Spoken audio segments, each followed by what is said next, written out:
Hello, today I will be analyzing an ethical dilemma involving a teacher whose social media activity created a professional and moral conflict.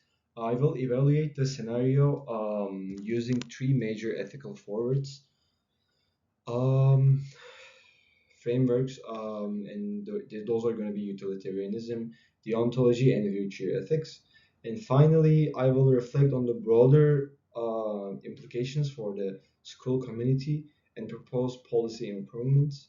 This analysis will help us understand why seemingly personal online behavior can have significant ethical consequences for the educators in the school. So we can begin with the utilitarianism, which focuses on the outcomes of actions. It is actually a moral theory in ethics that judges actions by their outcomes, advocating for choices that produce the greatest good and happiness or pleasure for the greatest number of people while minimizing suffering. According to this framework, the behavior is ethical only if it creates the greatest good for the greatest number of people. In this case, the subject teacher's social media posts, we must evaluate how these actions affect all the stakeholders, which means not just the teacher, but also the students, the parents, and the school community also. So when we apply utilitarianism to this case, the consequences become very clear. The students may be exposed to inappropriate content, causing confusion or discomfort. Parents lose trust in the teacher and begin questioning the overall safety and professionalism of the school environment. The school suffers reputational harm, which may affect enrollment, community relationships, and internal morale. And finally, the teacher faces disciplinary measures, damages credibility, and potential job loss. When you look at all of those effects together, the harm dramatically outweighs any possible benefit. So, from a utilitarian perspective, the verdict is straightforward. The teacher's social media behavior produces much more harm than good. So, it undermines trust, disrupts the learning environment, and creates negative consequences for multiple stakeholders. Therefore, the utilitarianism classifies the teacher's actions as ethically unacceptable. So for the deontology, unlike utilitarianism, deontology does not care about consequences. Instead, it focuses on duties, rules, and moral obligations.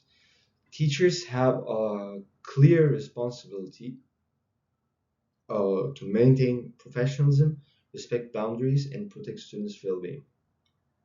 As a framework, deontology is a moral theory focusing on duties and rules, asserting that the morality of an action depends on whether it adheres to a rule or duty, not its outcomes. Just like we said, unlike consequentialism or utilitarianism as well. So in this framework, an action is wrong simply because it violates a duty, not even no one's directly harmed. So if we basically crossing a street, if there's no car, if there's no one else, even just because of that, we cannot justify our illegal crossing for saying there is no one from a deontology perspective.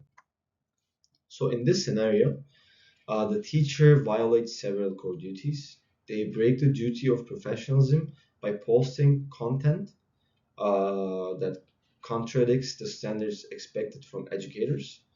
They violate the teacher-student boundary by exposing minors to inappropriate or disrespectful behavior online. They fail to uphold institutional policies around conduct and digital ethic. Um, and they compromise students' right to a safe, respectful learning environment. Even without severe consequences, consequences, these duty violations already make the behavior unethical under or in frame of the deontology. Therefore, from a deontologic viewpoint, the teacher's actions are clearly impermissible.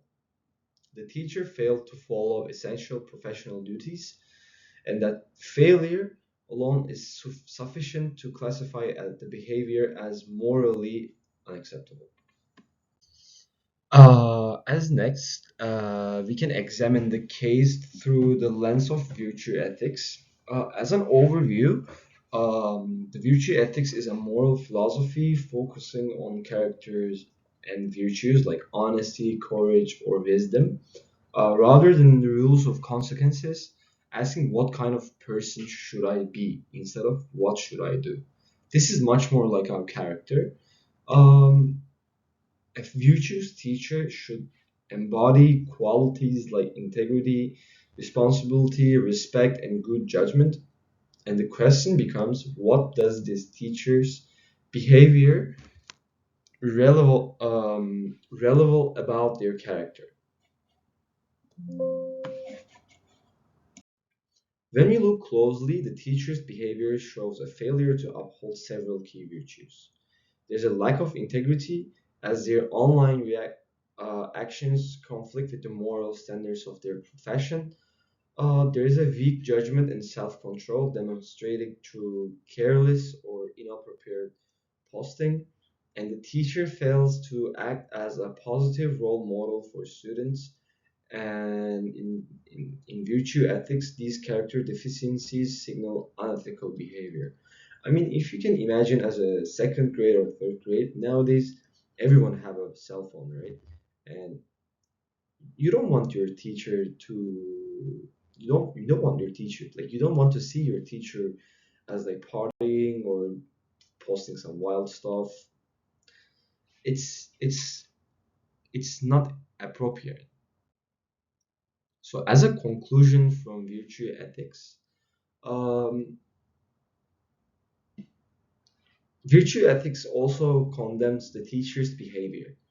So it shows that the teacher is not practicing the virtues required to be a trustworthy educator, and then their character is reflected through their social media presence is inconsistent with the responsibilities of a teacher. And this kind of incident has serious ripple effects across the school community. Parents begin doubting the school's judgment and oversight.